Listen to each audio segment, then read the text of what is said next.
189차 최고위원회 회의를 시작하겠습니다. 오늘 이동섭 원내대표 대행 수석대변인이 부대표가 참석을 해주셨습니다. 감사합니다. 문재인 대통령이 어제 2020년 신년사를 발표하며 집권 4년 차의 국정 방향을 밝혔습니다.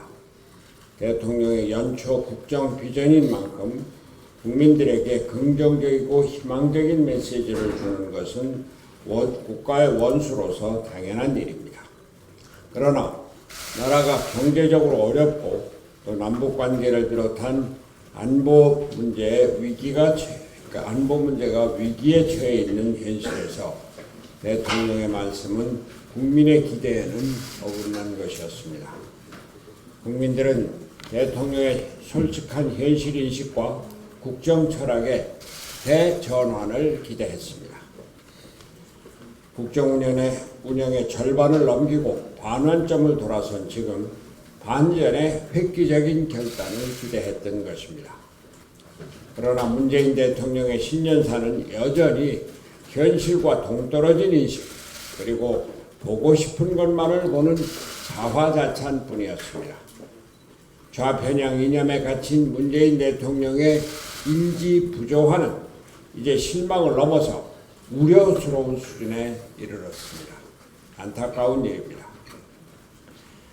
신년사에서 일자리와 경제를 가장 먼저 언급하여 국정 운영에서 민생과 경제를 최우선 순위에 놓겠다는 의지를 표명한 점은 긍정적입니다. 그러나 경제 개선의 핵심인 노동개혁과 규제개혁 등 구조개혁에 대한 고민은 전무한 점이 아쉽습니다. 문재인 대통령은 오히려 일자리가 뚜렷한 회복세를 보이고 있다며 경제정책에 대한 자화자찬에만 급급했습니다. 문재인 대통령은 그 근거로 역대 최고의 고용률을 들었습니다. 그러나 실상은 국가 재정을 투자하여 60대 이상 주 36시간 미만의 단기 알바성 일자리가 급증한 탓이라는 사실을 이제 우리 국민 모두가 다 잘 알고 있습니다. 우리 경제의 근간인 제조업 취업자 수는 20개월 연속, 40대 취업자 수는 49개월 연속으로 감소하고 있는 것이 현실입니다. 또한 친노조 반기업의 소득주도 성장 정책도 유지하겠다고 밝혀 더욱 우려가 됩니다. 문재인 대통령은 주 52시간제의 원칙을 지원하고 최저임금 결정체계의 합리성을 높이겠다 하면서 노동이 존중받는 사회를 만들겠다고 선언했습니다. 그러나 정부의 과도한 친노조 성향으로 인해 우리 기업들이 제대로 활동을 하지 못하고 기득권을 놓고 벌어지는 노노 갈등으로 인해 노동 생산성은 OECD 최하위권에 머물러 있습니다. 사실 저녁이 있는 삶을 주창한 저로서는 노동시간 감축과 개인과 가정의 행복한 삶을 영위하고 내일을 설계할 수 있는 시간적 여유를 보장하는 주 52시간 노동제를 반대하기 어렵습니다. 그러나 문제는 기업체의 지불 능력을 감안하지 않는 노동시간 단축 제도는 저소득 노동자의 임금 감소와 기업 운영에 어려움을 더하고 지금과 같은 세계적인 기술 경쟁의 시대에 대한민국의 경쟁력을 감소시킬 위험이 있어 노동시간 단축은 점진적으로 기업 환경에 맞게 유연하게 적용해야 할 것입니다. 정부가 계속 강조하는 소득주도 성장의 기조 유지가 이념적인 차원에서 지지층을 기반으로 유지가 되어서는 안 될 것입니다.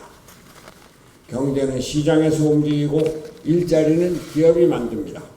지금은 무엇보다 시장과 기업의 활력을 되찾아줄 수 있는 철학과 정책의 대전환이 절실한 시점입니다.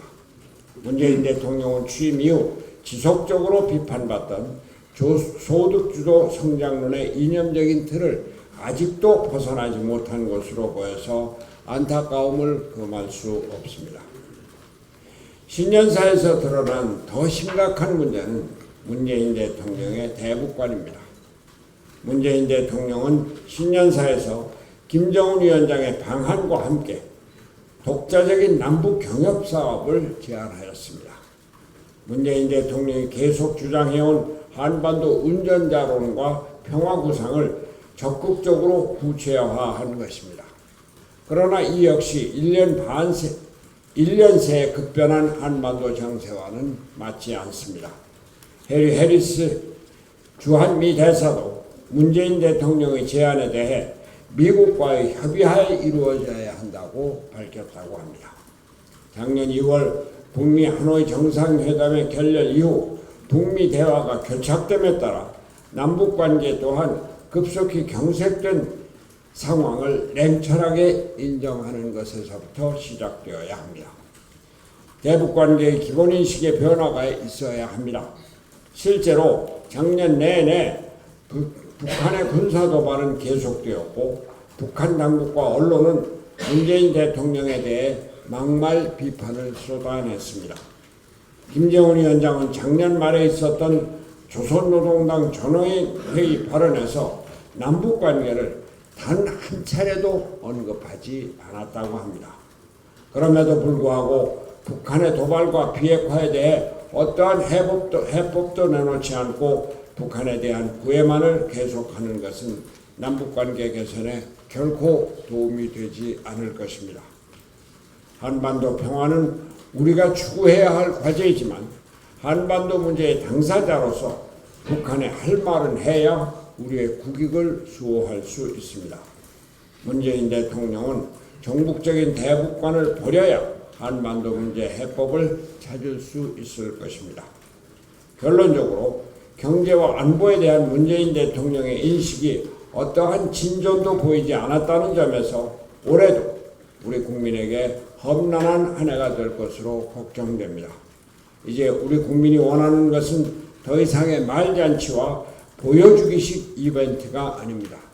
문재인 대통령의 취임 이후 실패한 국정에 대한 자기 반성과 그에 따른 철학의 대전환입니다. 새해를 맞아 문재인 대통령이 그간의 국가 운영에 대해 반추해보는 시간을 가지기 바랍니다. 제가 내일 우리 당의 유튜브 방송국 개소식이 있습니다.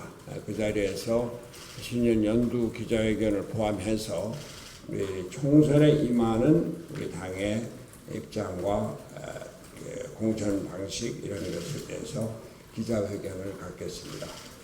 우리 당은 본격적인 유튜브 시대를 맞이해서 김용희 부장을 팀장으로 하는 유튜브 팀을 새로 꾸렸습니다. 6명의 유튜브 팀원들이 활발하게 움직이고 앞으로 총선을 맞이해서 입후보자들, 당직자들이 유튜브를 적극적으로 활용해 주기 바랍니다. 내일 유튜브 개소식은 당사 5층 유튜브 스튜디오에서 열릴 것입니다. 우리 이동섭 원내 수석부대표가 원내 대표 대권한 대행으로 지금 오늘 최고위원회에 참석했습니다. 크게 환영을 하고 앞으로 얼마가 될지 모르지만 원내대표 권한 대행으로서 역할을 충실히 잘해 주시기를 기대합니다. 네, 감사합니다. 오랜만에 이 자리에 앉았습니다. 감사 말씀을 드립니다.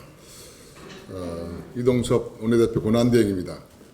지난주에 안철수 전 대표의 정치복귀 선언이 있었습니다.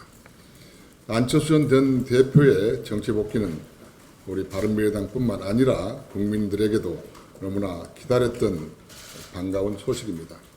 또 하나의 반가운 소식을 말씀드리겠습니다. 아울러 오늘 저에게 안철수 전 대표께서 당원 동지들에게 드리는 새해 인사 말씀을 보내왔습니다. 안철수 전 대표의 성찰과 소회 그리고 한국 정치를 바꾸는데 미랄이 되겠다는 각오와 함께했던 당원 동지에 대한 고마움과 무한한 애정이 담겨져 있습니다. 안철수 전 대표의 진솔한 말씀이 당원 동지들의 한 분 한 분에게 잘 전달될 수 있도록 우리 당의 사무총장 협조를 받아서 오늘 중으로 문자 발송을 할 수 있도록 하겠습니다. 그가 정치 현실을 떠나 있는 동안에 한국 정치는 그야말로 이념에 찌든 기득권의 거대 양당 정치 세력들의 당략과 총선을 위해 사생결단하며 싸우는 진흙탕 같았습니다. 패권 정치가 판치는 동안에 대한민국의 미래는 피폐하고 우리 미래 세대들은 계속 착취당하고 불모로 잡혀 있었습니다. 우리의 미래 세대를 구하기 위해서 돌아온 결정에 대해서 개인적으로도 당으로도 적극 환영합니다. 미래를 내다보는 전면적인 국가 혁신과 사회통합, 그리고 낡은 정치의 기득권에 대한 과감한 청산 등 안철수 전 대표가 독일과 미국에서 그동안 구상해왔던 미래 비전을 제시하여 국민들에게 희망의 메시지를 주기를 기대하겠습니다. 이와 관련해서 내일 오전 10시 30분부터 국회의원 회관 제1세미나실에서 한국 정치 이대로 괜찮은가라는 제목으로 우리 당의 권은희 의원과 김사마, 김수민, 신용현, 이태규 의원과 함께 토론을 주최합니다. 극단으로 나누어져서 분열 중인 한국 정치가 어떤 방향으로 나아가야 할지 진지하게 고민해 보고자 합니다. 이번 토론회에서 안철수 전 대표의 영상 메시지도 예정되어 있습니다. 한국 정치를 혁신할 희망의 메시지를 함께 확인해 주시기를 부탁드립니다. 또 내일은 본회의가 예정되어 있습니다. 여야의 극단적인 정쟁으로 인해서 국회가 공전을 거듭해 왔습니다. 내일 본회의는 파행되지 않도록 더불어민주당 이인영 원내대표와 자유한국당 심재철 원내대표를 잘 설득하여 산정한 민생 법안들이 잘 처리될 수 있도록 최선의 노력을 다하겠습니다. 특히 내일 본회의에서는 검경 수사권 조정 등 법안들이 상정되어 있습니다. 검경 수사권 조정에 대해서만큼은 큰 부분에서 여야 모두가 공감대를 형성하고 있습니다. 이견이 있는 부분에 대해서는 제가 양당의 입장차를 좀 좁힐 수 있도록 서로 조율하고 협의하는 데 적극적으로 나서겠습니다. 그리고 이를 계기로 그동안 꽁꽁 얼어붙었던 여야 정국을 조금씩 풀어내도록 하겠습니다. 이상입니다. 감사합니다. 이동수 권한대행의 적극적인 역할을 기대합니다. 네, 감사합니다. 다른 분 공개적인 발언하실 분 없습니다. 예. 자, 그러면 회의를 비공개로 전환하겠습니다. 언론인 여러분께서는 내일 오후 3시에 중앙당 강사 5층에 유튜브